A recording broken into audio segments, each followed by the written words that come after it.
Draymond Green calls out Dillon Brooks for not shaking anyone's hand after the game.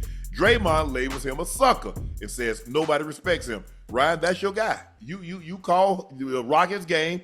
You got to defend this action.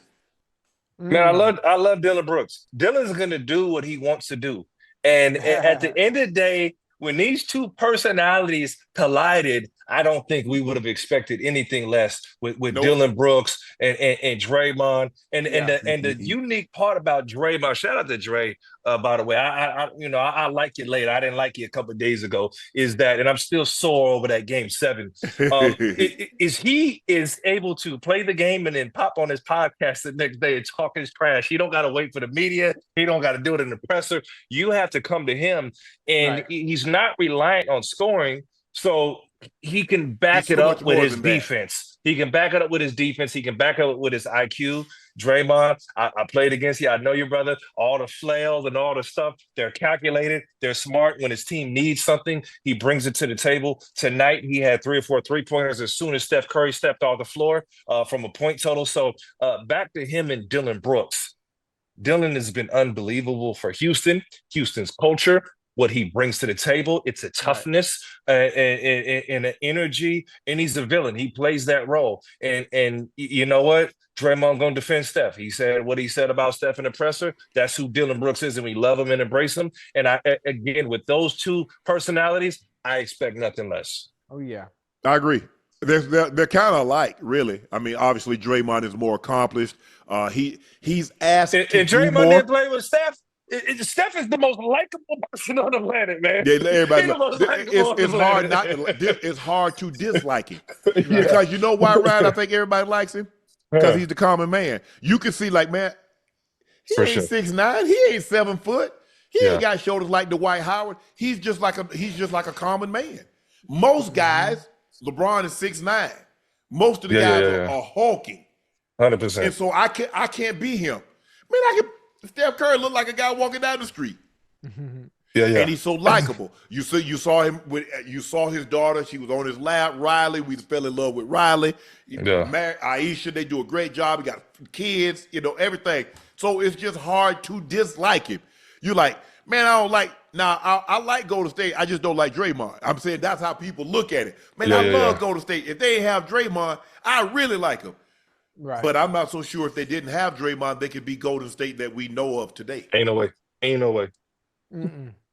Oh, he's so smart. Listen, I think it was game 2, and it was game 2 of game 1, and our guys were going on the run. All of a sudden, man, he just put somebody to the floor. Our guys were like doing something, and we're building energy. The game had a flow. He just messed the flow up, dog. But he knows. Listen, and they're baiting him on the internet because they realize this is the craziest thing I've ever seen in a contest. Draymond does, forget what he does. He gets a technical foul, right? Whoop, whoop, tech. So now we're up there calling the game. We're going, he gets one more. He's gone. Tari Eason picks his pockets. Tari's about to go down and score. We start a fast break. Draymond leg kicks Tari Eason. Tari goes down, and Draymond pretends like his feet fall into Tari's head. And he loves Tari, by the way. So this is just basketball. And the refs look at him. We're like, he's gone finally. He's out. It's over.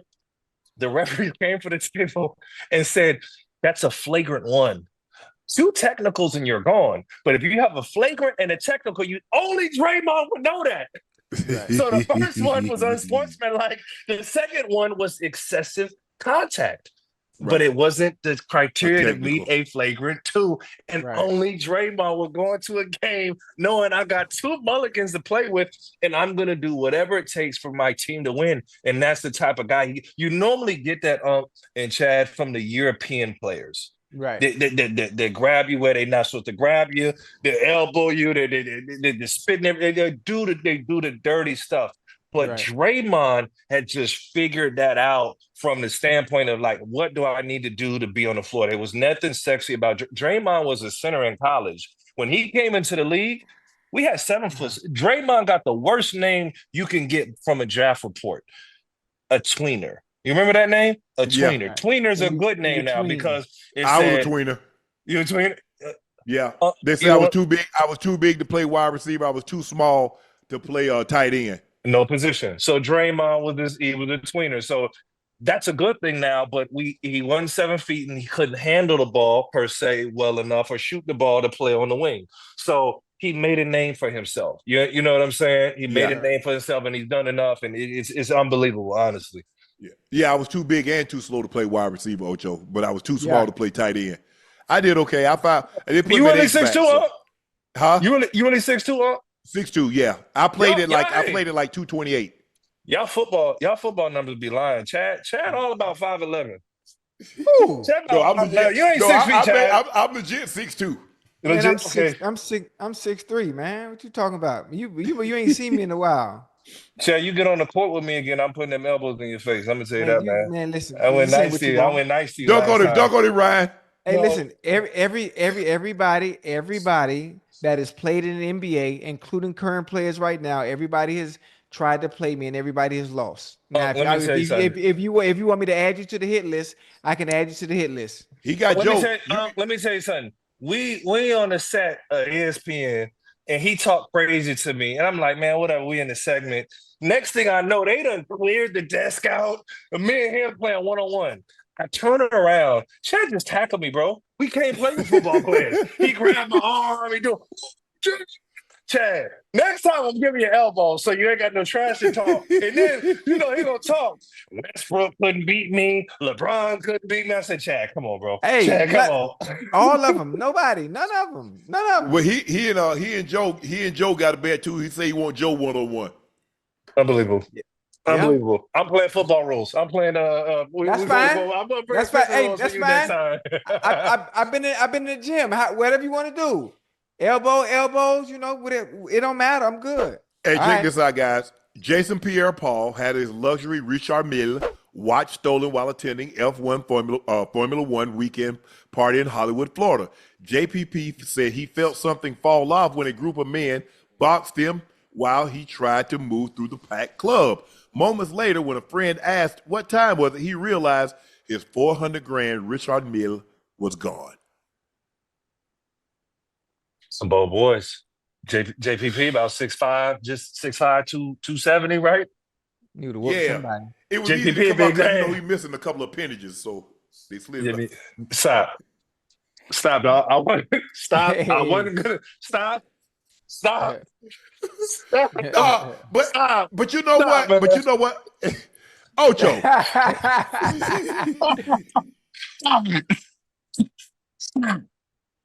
But you know what? But you know what, Ryan, in all seriousness, that's a strap-on watch. So it's easy to get off as opposed to, one like, what I'm saying, Ocho? It depends on which one you have. My arm 6702 is the Velcro. Oh, well, that's easy to get off. Yeah, so it's easy to get off. Somebody touch you, and especially, but you would feel something like that coming off. He said he felt like something dropped off. So how could you not look? Oh, he felt something. Okay. I know they ain't taking off. He felt something was off when a group of men boxed. It's a big man right there. I know they ain't boxed taking him off. In. So that's what they did, Ocho. Hey, Ocho, you know how you get? Hey, you try to excuse me, and them jokers done got it up off you. Nah. You know what? You remember the movie? What's the movie with Margaret Robbie and Will Smith? Where they Margaret Robbie. Margaret Robbie. What's the movie? Yeah. I do. They were stealing stuff. Focus. Yeah, Focus. That sounds like something out of a movie. So they touch it right here and they stealing something from over there. Yeah, you could feel somebody taking something off your Ocho, wrist. man, hey, you go to some of them foreign countries, Ocho, and them jokers have that cardboard. They be coming to, hey, whoop. Hey, back up. Now, what do you do that is stolen? Talk Insurance? It up. Yeah, insurance. That's all you can do. Yeah. He got that good insurance. I hope he got insurance. Yeah, he got to. Go ahead and report that. JPP is a dog, bro. That's one of my favorite. But you know what? It ain't. I don't care, man. Look, I've had stuff stolen. It ain't the same. It ain't. Even when you get your money back. No, because here's the thing. For me, those watches, each watch that I bought, it symbolized something because I was at a place where I had to take 2-3 years in order to get it. Now I can just go get it. it don't have the same meaning. You know what I'm saying, Ocho? When you save up and get that first Rolex, or you save up and you get your first Patek, it's different. Right. And now, you know, you just go get it. I mean, watches, I like watches, but it doesn't have the same meaning I had 30 years ago when it was like, man, I saw that. And I got to like, okay, in 2 years, I'm going to save me enough money, do an autograph, do an appearance here, do an autograph signing there, Ocho. I'm going to get that. I'm gonna get that day black face, diamond bezel. I'm gonna get that. Now, I mean, you go just get a watch. I mean, cause you know you make good money. It ain't the same to me. I mean, somebody like, hey, Patek, AP, Vacheron, FP Jorn. No. Marlon Humphrey had a wild take this week. He tweeted, "Breakfast food is so weak. I've been skipping it and waiting until what restaurants open earliest for lunch." Nah, I'm a breakfast guy. Yeah, I'm a breakfast guy too. He tripping. every morning. I got 3 places. Either I'm going to McDonald's to get my usual, I'm going to IHOP to get my 2 for $2, or I go to First Watch. Oh, well, I got another one. Too, Unc. If you ever come down here in Miami, you too, Ryan, y'all got to try Just Spoons. Okay. Hey man, answer your phone when I hit you, Chad. Don't tell me. I got a new number. No, you don't. Answer your all right. Text me, dog. I do have answer your phone when I hit you, Chad. I got you. I do have a new number. You hit Chad. What's up, man? What you need? Oh, okay. Nah, I love breakfast though. I love grits, eggs, bacon crispy. If it's gonna be sausage, it's gonna be sausage patties. Pancakes, I take pancakes over French toast. It'd be pancakes first, French toast second, a waffle third. I'm not a big waffle guy because they get soggy too quick. I mean, I can do eggs Benedict, but it's not a must-have. But scrambled eggs, grits, bacon, or sausage, I'm in. You're not gonna like me. I've been fasting for breakfast. Hey, Unc, hold on. I just thought about it. Boy, you been to Grits Cafe yet? Where is that at? Man, right where you at? What you talking about? I'm gonna have to go to it then. Grits Cafe, you heard of that? Man, hey, I guarantee you. All jokes. Let me take my glasses off so you know I ain't bullshitting. I guarantee you love Grits Cafe. I bet you that. And everything you just named, they got. I mean, I used to go like during the week in Atlanta. The Ritz-Carlton used to have breakfast buffet. Yeah, for them grits. Hold on, I started hiring that guy one time to just make breakfast. Say, look here, bro, I just need you to break breakfast like 4 days a week. Grits Cafe is us though. It's us. You get what I'm trying to say? I'm gonna check it out. What you saying, Chad? Yeah. I'm gonna check it out. Then Ocho. What you trying to say, Ocho sent me. Hey, I'm trying to say it's us. Like it's what's up? Yeah. Well, if they cooking grits, I'm pretty sure it is. Okay, yeah, there you go. There you go. Yeah. Because everybody can't cook grits now, Ocho. Oh no, absolutely not. Yeah. Hey, they give you these croissants to go with before the breakfast come. Yeah. It's in LA. Nah. No, I will tell y'all fair. We don't want everybody inundating it. All right, Ocho. We had the 100 men versus the gorilla. Now they got another one. 100 Americans versus 100 British people. Who's winning? Check out this video. 100 British people versus 100 Americans, fist fight, no weapons. And I'm gonna make it more interesting. The British people get 20 savages from Birmingham, London, Manchester, Nottingham, and Liverpool. And the Americans get 20 savages from Louisiana, Los Angeles, New York, Chicago, and where else? Texas. Who wins that fight? Let me know in the comment section, you know what I'm swearing. No weapons, and you can't sneak in no shranks either. No guans, you know what I'm swearing. Leave it in the comment section, let me know. Boy.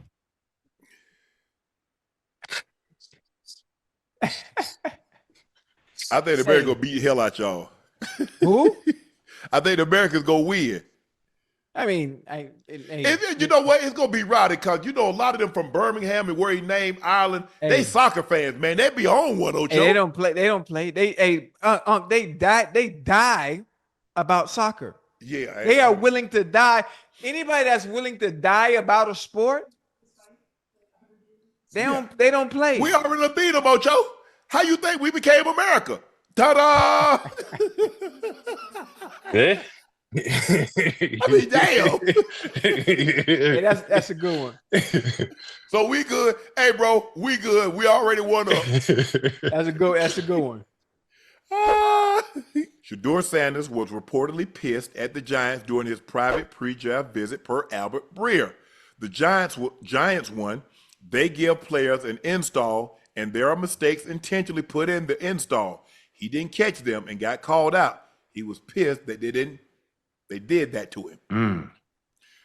Now, before we get into this, Ocho, I told you and I had a conversation. I said, Ocho, unless teams tell us what their draft grade is on Shedeur, then and only then can we. The Cleveland Browns says we didn't have a first or a second day grade on. I mean, a first day grade on. It. They said that. So unless the other 31 teams come out and tell you, Ocho, man, I don't know what. Okay, I had this grade on him. Some teams say they had him as a third day option. Right. Albert Breer and Ocho, we were talking. I said normally, Joe, what they do with the quarterback, they're bringing in the quarterback. They'll send plays and look, okay, here's the plays we want you to break them. That want you to diagram. Blah blah blah. Or they'll get you in. Says, okay, here's the play. 2-jet flanker drive, red right, 2-jet flanker drive. Okay.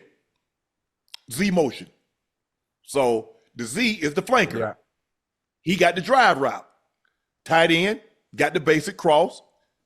We can run the dig, we can run a dig, or we could just have the X run a post to clear it out to make sure ain't nobody, backside, and then got the rim right, got the back check it. So we tell you that. Okay, we tell you what's happened is if you get this front, this here's where you go with the ball. You get this coverage, you go here with the ball. So now, Ocho, the play's long. Now they got this, red right, Yogi, sample, X-bed, diverse, to this, to that. Right. So they tell the quarterback this. Now, they show it to him on the board. Then it goes dark. They say, okay, go draw the play on the board. And they want you to regurgitate what you told them. Because as a quarterback, you have to have great recall. Yes. Because if they call that damn play, Joe, in your helmet, you got to regurgitate it. Plus, you got to know, if I get this coverage, I go here. Yeah. If I get that coverage, I go here. If I get hot, I go here. Right. But a lot of times they're like, we want you to be a quarterback. Right.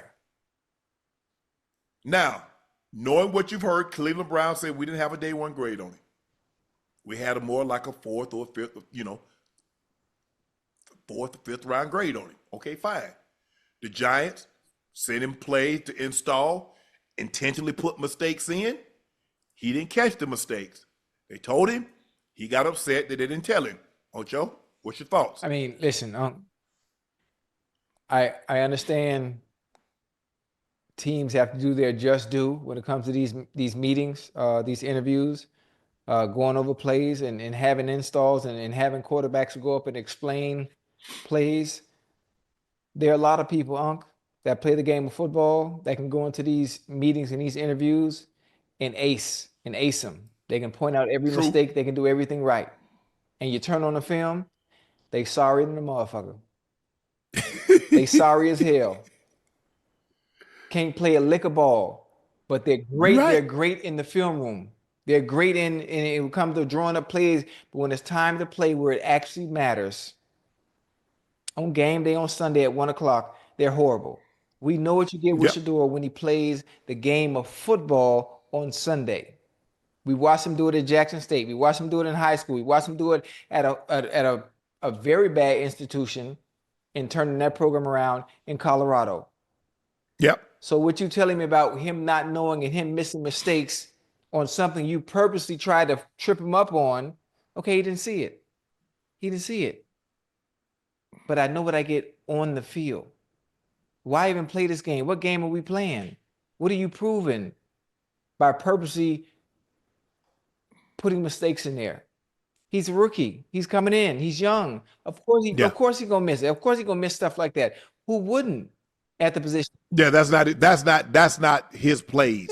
Like, if you gave his plays at Colorado and then try to slip that in, because the BP, my position coach in Denver would do that sometimes. And I was like, nah, this is not a 70. This is a 50 protection. 50 protection, Right. I'm in blocking. So 70 protection, I'm free to go. So you call a play knowing, and we had live colors, blue Detroit. That's a live color. That we get a stretch, we get over what we call a bear front, a bear stretch, or a Navajo. We call it Navajo. Some people call it Joe, I'll be teaching a little football. Okay. When you have the center and both guards cover, that's called a bear front. Okay. Yeah. Now, if you want to stretch it, we put somebody over the tight end, and we put the defensive end outside. That's called a bear stretch. The 85 Bears made that defense famous. That's a Buddy Ryan defense. So bear, both guards center covered. That's a bear defense. Now you stretch it. You put somebody over the tight end. You put the D end outside. So that's a 4-down lineman. And they found out the way you beat that defense, because what teams were trying to do, they was trying to take their tight end and block Richard Dent. Richard. Bad idea. Hold on. And so if you did that, if you went out to blocking, the guy over you would come hit your quarterback in the back of his head. So they said, how about we do this? We fake like we go block this guy. When he see that, he gonna come. We just raise up and throw you the ball. Or what we do, we'll slide it, or we'll molly the protection. We'll take the tackle, we'll kick to him, or we'll take the guard to molly out to him. They started blocking it up. People got out of the Bear defense because you're one-on-one. Joe, no, Ocho, so you saying, why play these games? Why put the mistakes in there? How about just have the man regurgitate the play, draw it up. Okay, here it is, Shador. This is one of our best plays right here. Is this da-da-da-da-da. Okay, you see this coverage? Where you going with the ball? Now, if the coverage was this is cover one, single high safety. Now, if we had quarters coverage, or if we wanted to cover six, what we call cover six, Joe, we play quarters on one side, we play cover six, half the field on the backside, six kick. That means we press on the two side, Ocho. Yeah. That's what the kick come in, but we play in quarters, one side, half the field the other side. That's why we call it 6. 2, 4, 6. Okay, now go Shador, call the play. You go into the line of scrimmage. Now I done told you, I done gave you 3 names. This is where we go with cover 1. This is where we go with quarters. This is where we go with cover 6. Go to the cover, you call it. It's cover 1, it's cover 1. Blue 17. No, it's 6. It's 6. Boom. You see how chaotic it get? Yeah. Quarterback got to remain calm. Because they joshing around, Ocho. They started one thing. They dilly-dallying around. They rock and rolling them safeties. Safety, they 2D. Now here he come. No, they shoot back the other way. You remember how the Steelers, Troy Polamalu be at the line of scrimmage. And the next thing you know, he in the hole or he in 2D. Right where he's supposed to be at, yep. So that, and I get it, but look, hey. I mean, look, when you turn the film on Unc and Ocho, when you watching Shador, like, for me, it's like the film shows the poise and patience that he has in the pocket. Although, everybody say, his line wasn't great. I thought he showed tremendous poise and patience. Yeah. Yes. And I feel like his talent will show in in-game situations. You got some guys, man, who are just performers, bro. They just know how to perform. I've seen guys who wasn't great practice players, but man, you put them in the game, they know how to perform. And I feel like that's when his talent is show. I think he get his opportunity. I think he'll get in there and he'll get a chance to show what he can do, and his talents will be on display. But I think he's getting a knock for not having the athletic paralysis that his daddy has, and it's just not who he is as an athlete. Yeah, listen, he has an opportunity. I think it's a blessing in disguise. The Browns have struggled on trying to find a quarterback since Bernie Kosar, and finding someone consistent, someone that can be a quarterback for that franchise for a decade straight. And I think God put him, in this position and sending him to Cleveland on purpose to give him that drive and that hunger. Not that he didn't have it already, but the purpose of giving him that drive and hunger to show everyone that passed on him, and obviously show the Cleveland Browns that you made the right decision in bringing me here. So I'm happy for him, despite what happened, having to go in the 5th round. I don't know. I think it probably done lit a fire up on him. He's gonna be all right. He's gonna be all right because he's definitely finna be there. He's gonna beat everybody out. He's finna beat everybody out. He might not beat Flacco out, but if Flacco struggles at some point this season, they're gonna make that change. Now Flacco gonna not look. Flacco gonna have 350, 3 touchdowns, but 3 picks too now. Yeah. Now Flacco he'll equal opportunity employer. He gonna help you, he gonna help them. Joe, is there any similar situation to so what's the NBA pre-draft? What is it like? NBA pre-draft, yes, guys go there and you do the agility test. I don't think guys sit out. From what I can remember, especially when I had to go through it, man, we had to do everything. Now what they've implemented is, you see a lot of guys, they had to play 5-on-5 now, scrimmages. Back when I was coming out, guys didn't have to do that, Unc and Ocho. You know what I mean? Wow. You go to a team, you have these individual workouts where, so I worked out for the top 10 teams in the NBA draft in 2001. So I worked out for 10 teams. And in those they were working me like a dog. So in those workouts, they invite 2, maybe 3 more other guys so y'all can play 2-on-2, so y'all can play 1-on-1. So we can see who is what. And you cooking them, Joe? Man, listen, I was getting to the chicken because coming out, I wasn't a top prospect to some degree.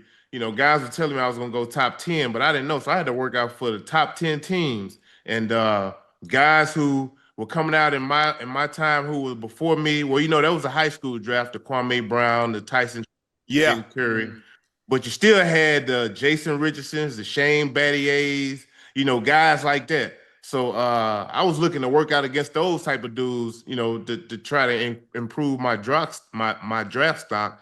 And I ended up getting drafted 10, but I don't know, after 10, I hadn't worked out for any of the other teams, so I wouldn't know what it would have been like. Right. Joe say, hey, I'm cooking something. I don't know about y'all, but I'm cooking today. Man, look, you get once in a lifetime, bro. It's so close, it's right there in your hands, and you it's gonna be left up to you, especially in those workouts, to these scouts, these coaches, these executives, GMs, things of that sort. So man, I think those are the moments that we all live for. We trying to compete for a roster spot. Oh yeah. That's exactly right. Ravens rookie kicker Tyler Loop hit a 75-yard field goal with ease. Loop has a cannon for a leg.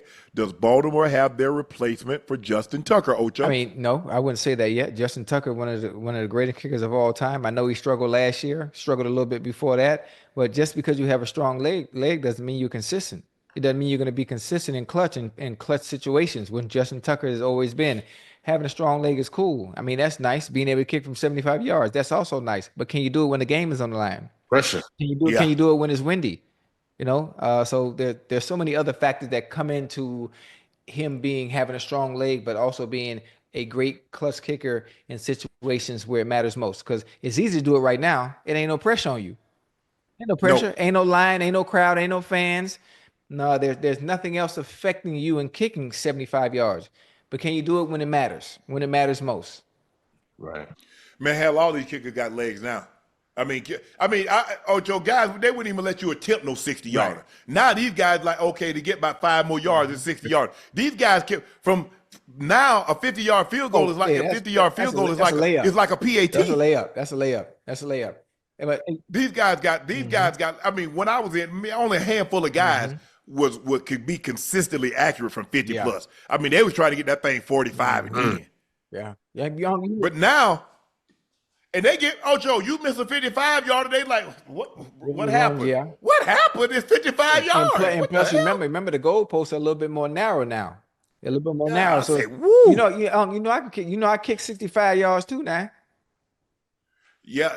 Oh Lord. No, I promise you not. Listen, hey, listen. Now who was the backup kicker for the Bengals for a decade straight?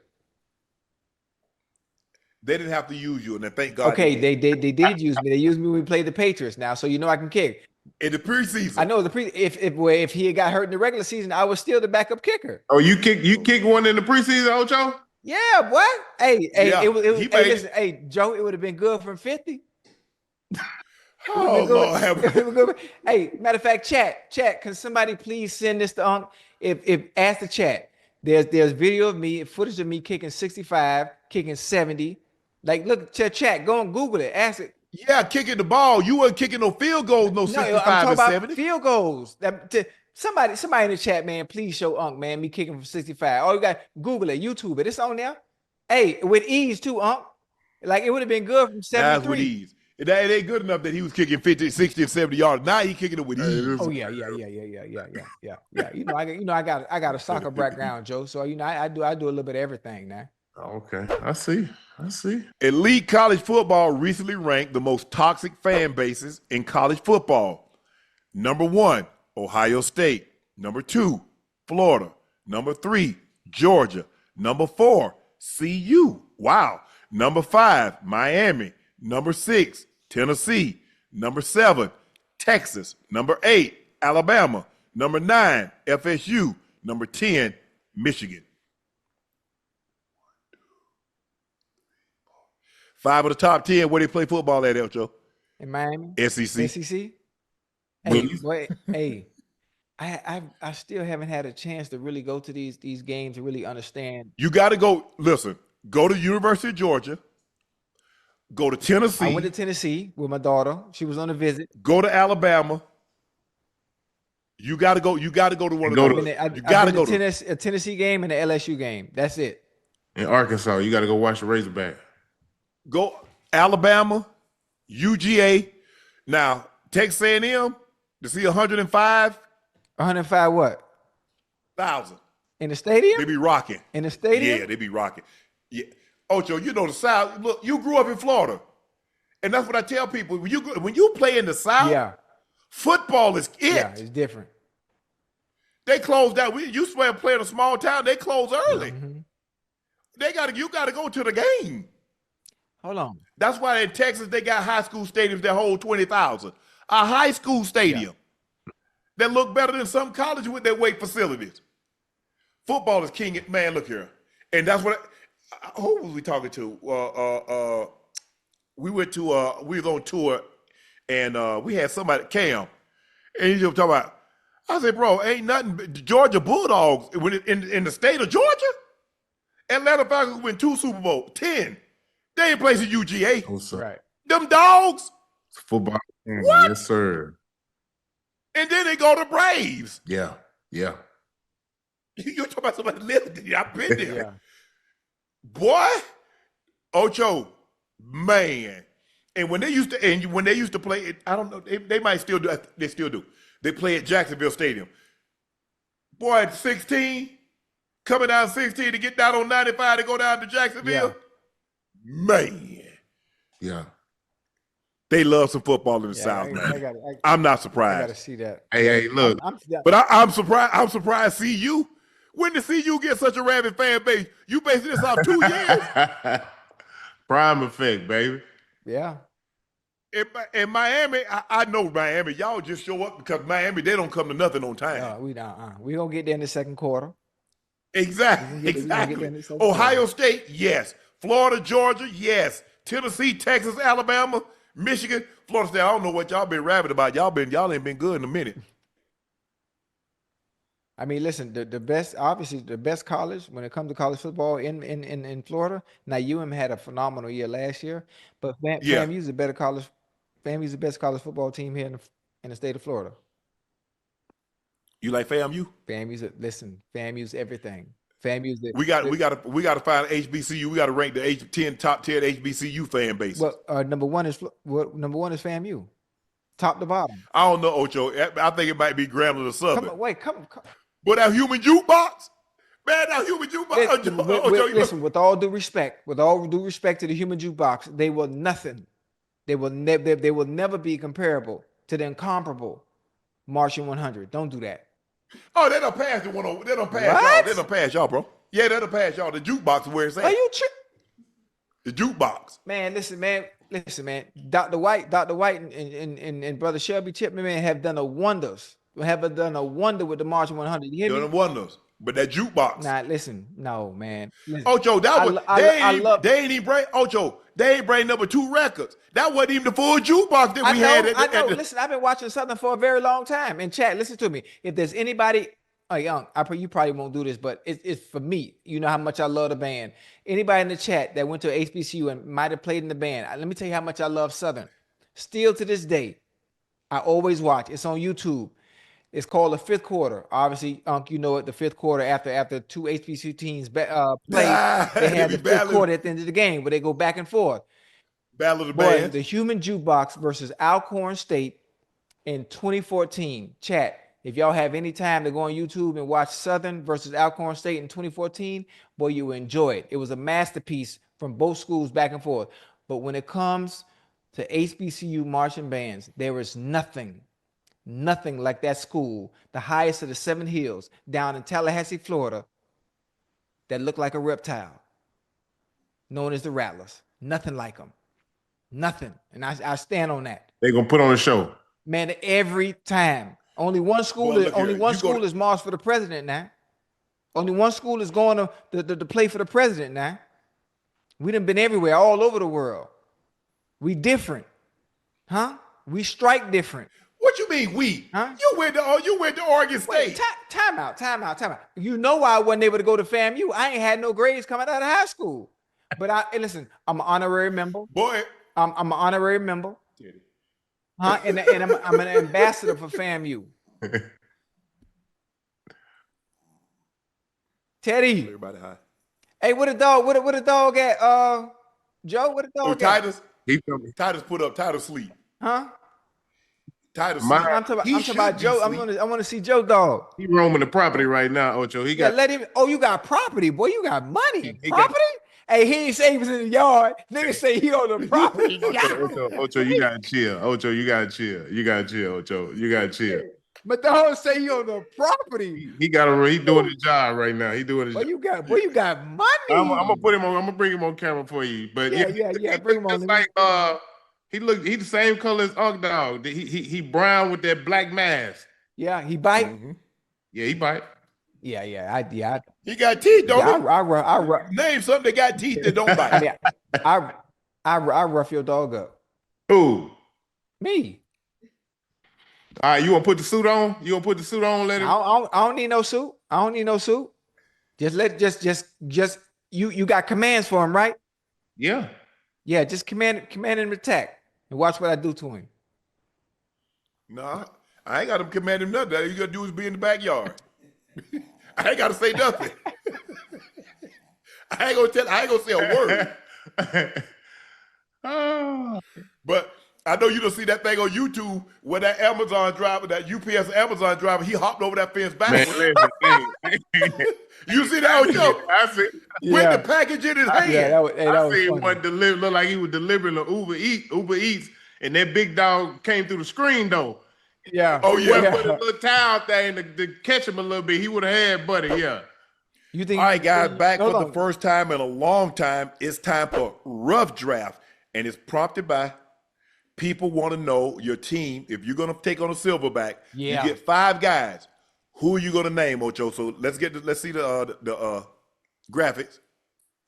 Where my list at?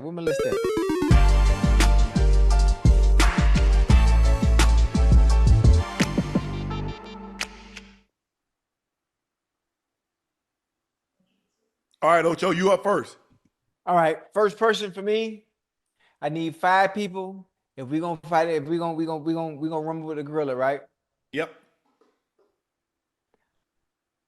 I'm going with James Harrison just because I'm gonna beat his ass. So I'm gonna just put him on my team anyway. Okay. I'm gonna go with John Jones. Oh, that's a good one. Give me Alex Pereira. Okay, I like that. I'm going Francis Ngannou. Okay, I'm gonna go with someone here. He's a boxer, but he's different. He can wrestle. He can punch. I'm going with Bud Crawford.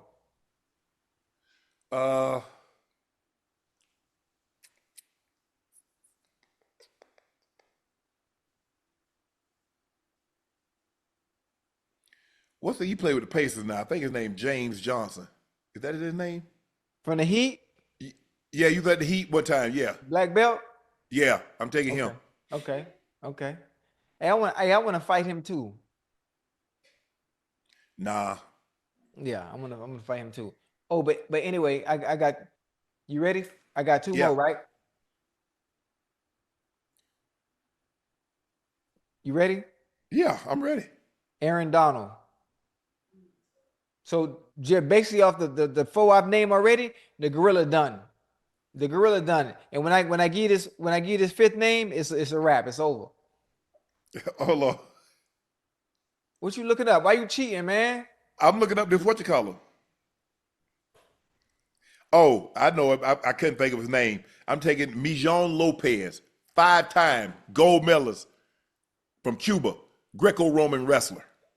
Listen, ain't gonna be no wrestling. That ain't gonna help. Having a background in wrestling, dealing with a gorilla, that ain't finna do nothing for you. Don't you worry about my squad. You worry about your squad getting punched in the face. No, we good. We good. My squad gonna win. Anyway, my fifth player is Ndamukong Suh.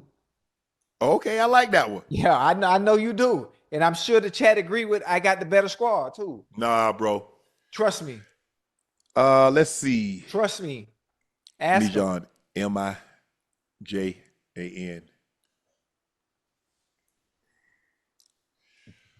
Who can I get?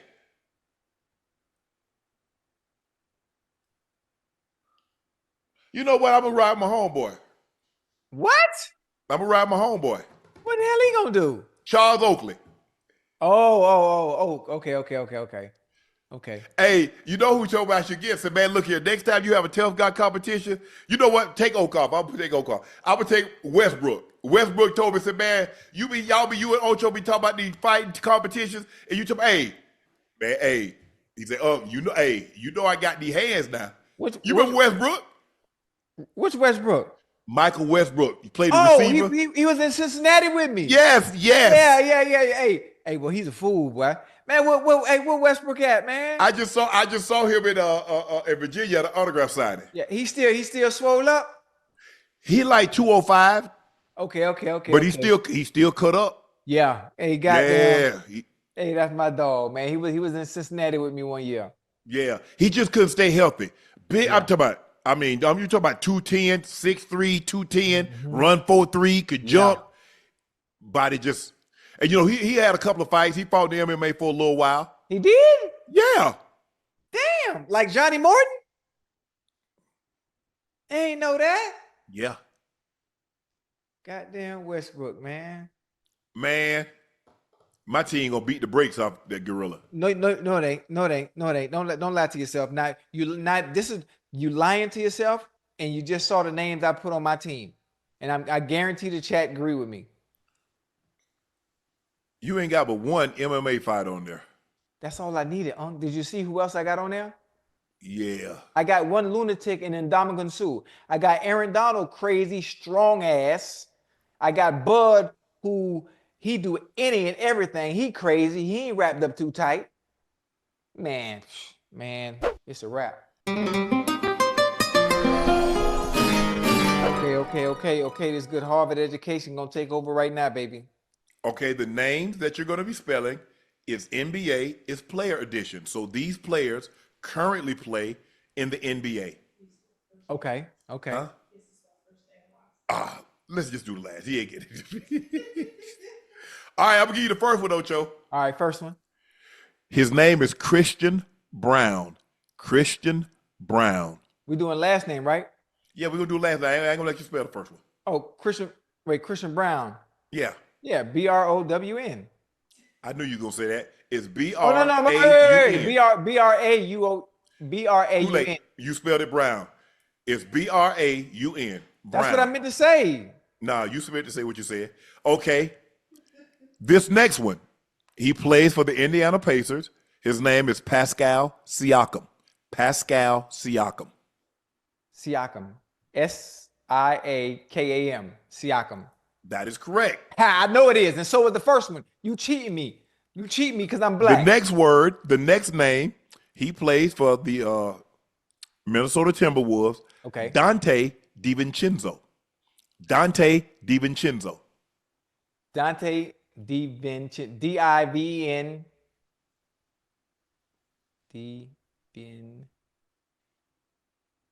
D-I-V-N.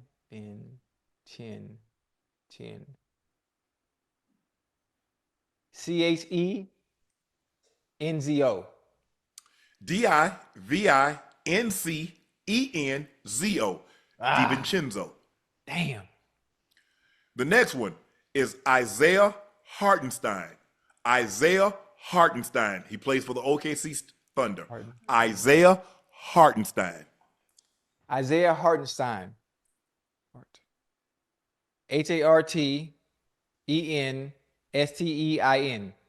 Correct. Isaiah Hartenstein. Let's go, boy. The next word, you have to spell the second. You don't have to spell the first, but you have to spell the middle and the last name. Okay. Give me time. Take your time now. Shai Gilgeous Alexander. Shai Gilgeous Alexander. Wait. That spell Alexander, right? You got to spell Gilgeous Alexander. Gildris or Gilgris? Gilgeous. Shai Gilgeous Alexander. I'm talking about J. GIL. GRESS.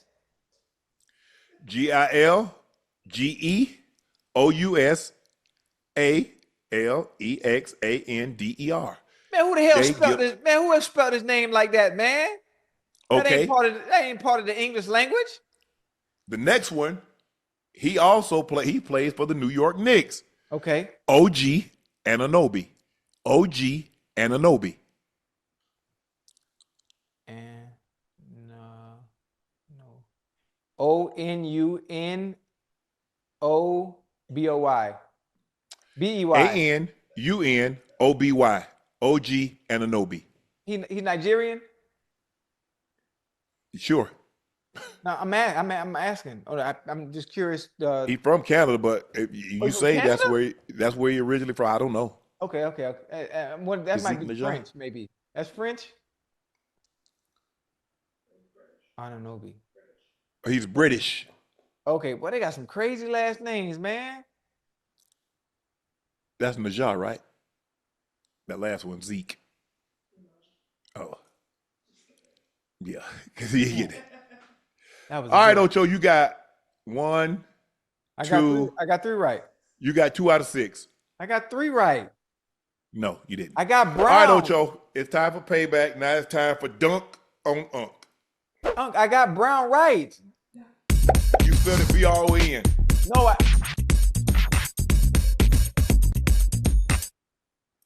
Okay, here we go. Hey, chat. Aya. Yeah, get ready. Chat, we got Dunk on Unc. Here we go. Football edition. It's basketball season. Don't worry about it. Hey, plug in that AOL. Plug in that AOL you got. You ready? Yes. Chat, do not put the answers in the chat because Unc is looking at it. Name the 5 Hall of Famers from the 1990 NFL Draft. 5 Hall of Famers from the 1990 NFL Draft. Shannon Sharpe, 1. Johnny Randall, Cortez Kennedy, Junior Seau, Emmitt Smith. Damn it. Fuck. Okay. All right, you ready? Now that was luck. I just gave you, I gave you a fast ball. That 90 class, we had a nice little class, man. Yeah, it was cool. 1 player and 2 coaches are enshrined in both the CFL and Hall of Fame. 1 player and 2 coaches are enshrined in both the CFL. Hold on. 1 player and 2 coaches enshrined in both the CFL and the Canadian Hall of Fame and yeah. Well, Warren Moon is the player. Okay. One player. Or who are the 2 coaches? Damn, who coached in Canada? I didn't know he was. Okay. Who, Warren? No, I knew Warren was, but the next these coaches, yeah, coaches, Canada. Yep, enshrined in the CFL and NFL Hall of Fame. Damn, that's dope. I didn't know that. Yeah. Ooh wee.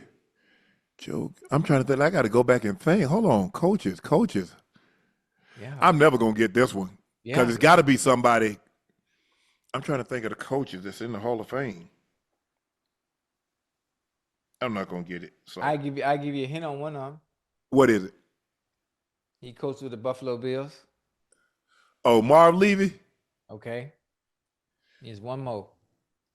Oh man. Yeah, I help you out. You still got it wrong though, but I just had to throw that little pickle in just to help you out real quick. I'm trying the Buffalo Bills. I don't know. Don Coryell. I don't know. No, Bud Grant.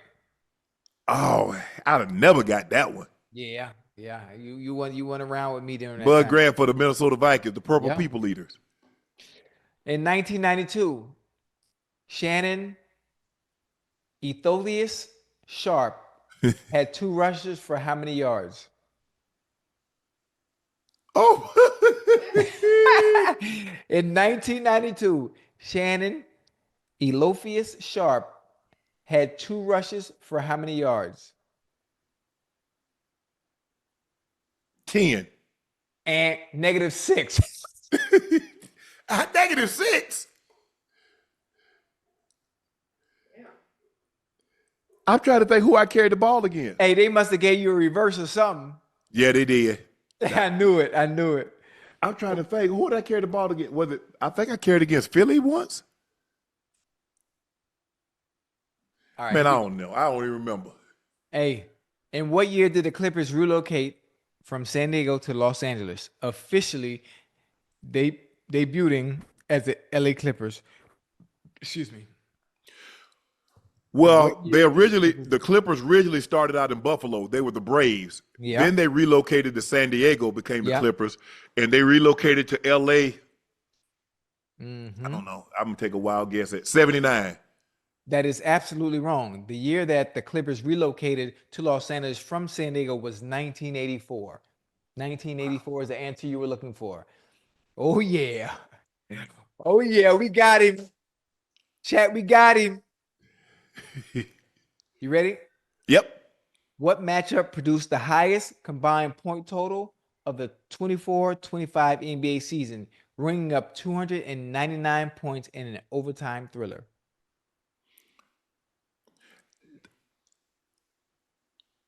You say NBA, you said it was football edition. Hey. What happened to your AOL? It's not plugged in? I would go. What's wrong with your Wi-Fi?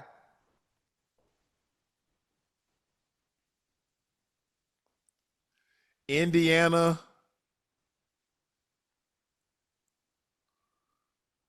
Ooh. That's a good one because the Pacers, boy, them boys be putting up some points. I don't know. Indiana. I'm gonna say Indiana, Milwaukee. You know what? It's one thing about it, boy. One thing about the AOL, and one thing about your Wi-Fi.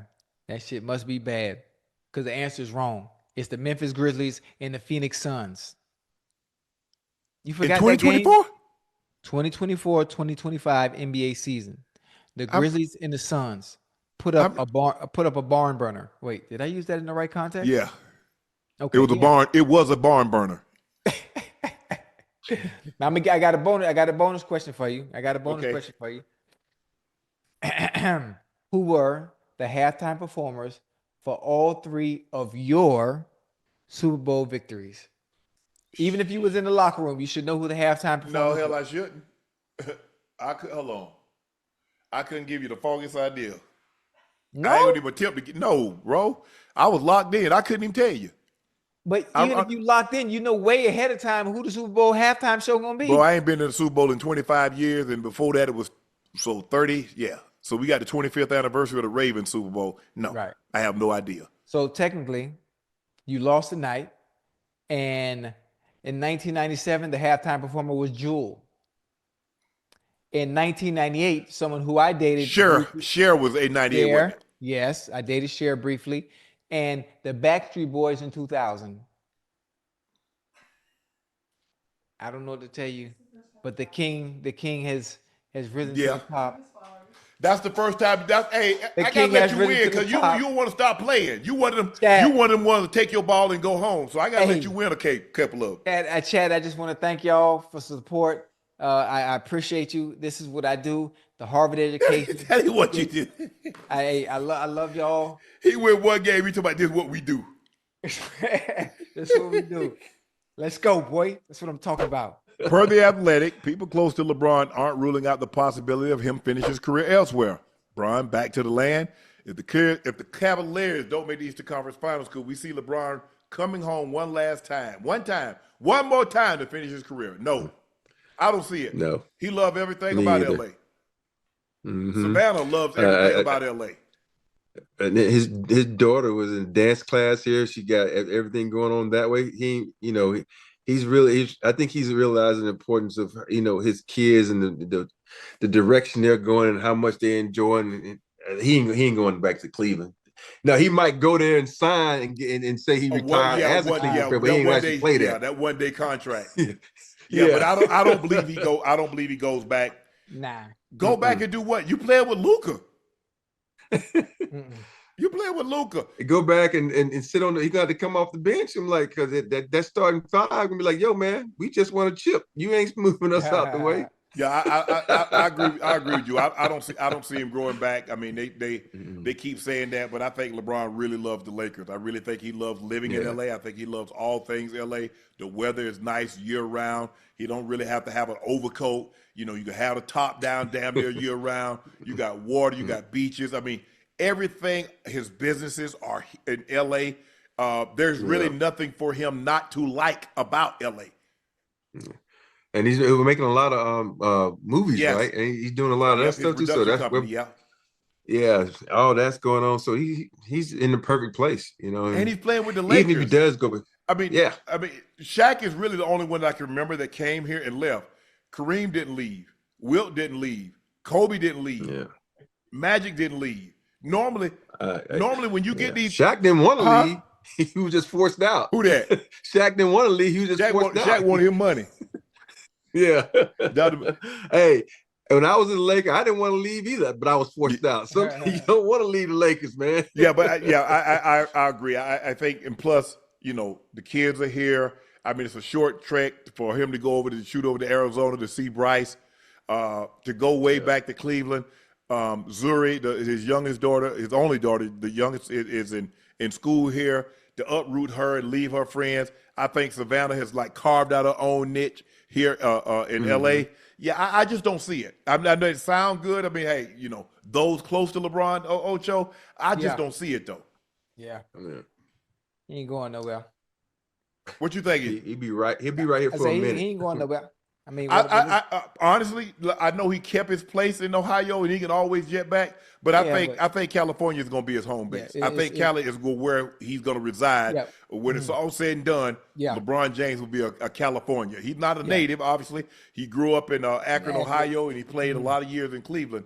But think about it. He's going to almost double up the amount of time that he played in Miami here in LA. Yeah, most definitely. I think it's too many moving parts. It's too many moving parts in LA for him to go back to Akron. Obviously, having a place there, being that's where you grew up, he will still always have ties there. But as far as from a business standpoint and everything that is going on, I'd assume it would make more sense, obviously, to stay here in LA. Yeah, bigger market. Yeah, I mean, but he's the type of guy that he don't really. He is the market. So true. He. But hey, it's a lot more connections out here than there is in Cleveland. You absolutely, because there's nothing that in LA you can't do in LA. I mean, hey, pick up a phone. I don't think he wants to go back to that cold. I don't think Savannah wants to go back to the cold. I mean, once you get used to that warm weather, it's hard for you to go back. And if you live in Florida, if you live in LA, if you live in some warm weather and say, I think I want to go live in New York. I want to live in Philly. I want to live in Massachusetts.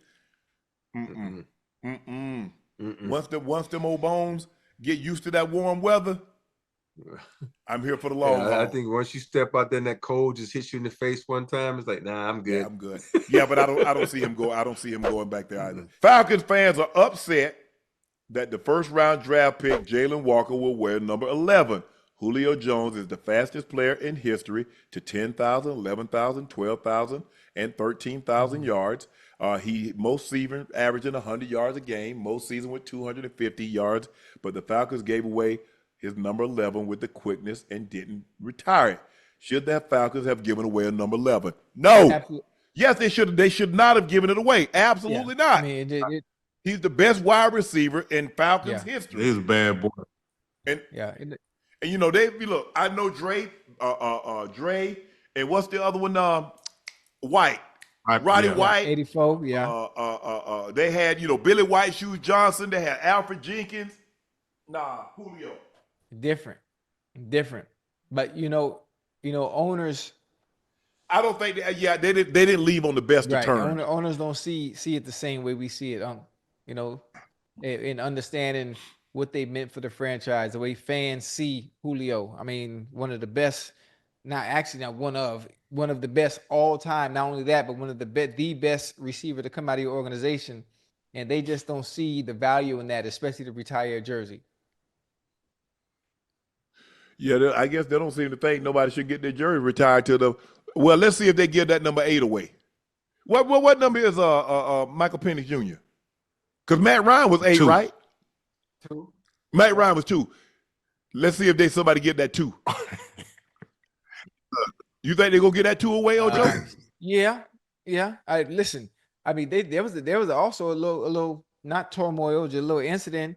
Somebody with the Browns took 2 from Shador? He already had it, or he took. What you mean? I mean, so another player. I'm not sure who the player is. I don't quote me. I don't want to butcher anybody's name, but he chose 2, and Shador have to wear 12. I'm saying he new to the Browns, or he already been there, Ocho. That's what I'm asking. Yeah, I'm not sure. Yeah, but I definitely think Julio. They should not have given that number 11 to anybody. That's Julio Jones. I wouldn't even want to wear it. I wouldn't either. That's why I be wondering when some of these kids be coming out and they be wanting some of these legends numbers. I'll be like, man, why would you want to even do that? Yeah. You see, Abdul Carter wanted to wear 56 for the Giants. Yeah, 56 and number 11. Because Phil Simms wore number 11. It's retired. Yeah, Phil 56, said no. 92. Stray's number is retired. I think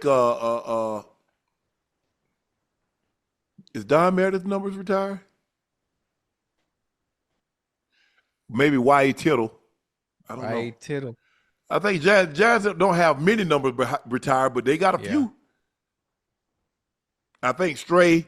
I think Stray's, LT, Sims. Damn.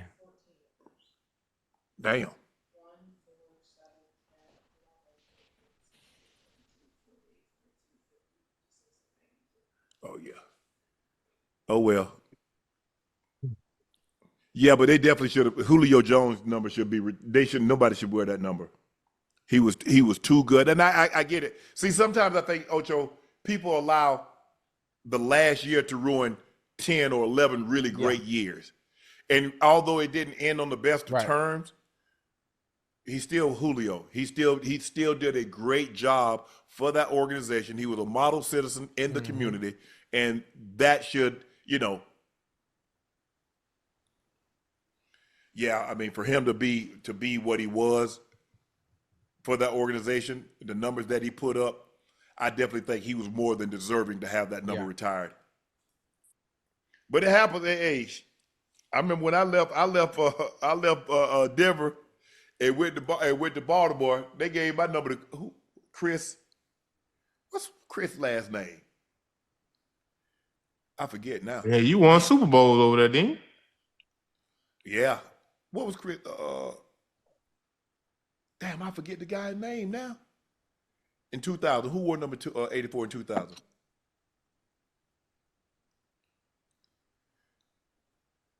But when I came back, it was in my locker. Bro, I was like, you actually thought I was going to come back here and you was going to be 84 and I was going to be another number? You thought that? Man, please. Chris Cole, Chris Cole. Where's he from? Texas A&M? I seen, playmaker. He like for the wide receivers to wear his numbers though. Michael Irvin. Oh yeah, because he said they talk about him when they talk about they got their own little club going over there. Yeah. They don't really. I mean, like they don't really retire a whole lot of numbers like the Steelers. I mean, it's only a handful of people that got that, like Joe Green. I think Joe Green 75, Terry Bradshaw 12, Ernie Stautner. I think Ernie was 72, but they ain't a whole lot.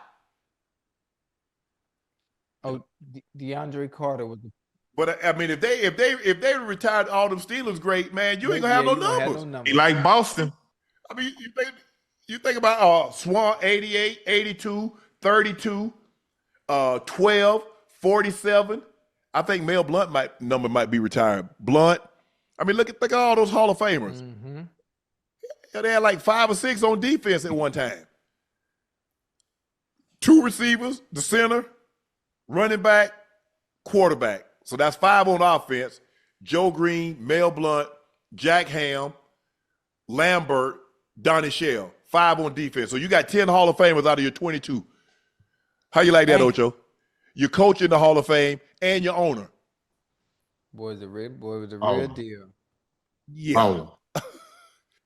And you can make a case L.C. Greenwood should be in the Hall of Fame. But I definitely think Julio.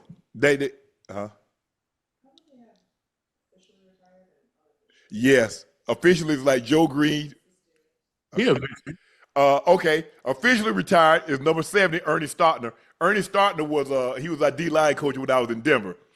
Joe Green and Franco Harris. Those numbers are officially retired. Unofficially retired, Terry Bradshaw, Jerome Bettis, Troy Polamalu, Mel Blunt, 47, and Mike Webster. I don't want none of those numbers.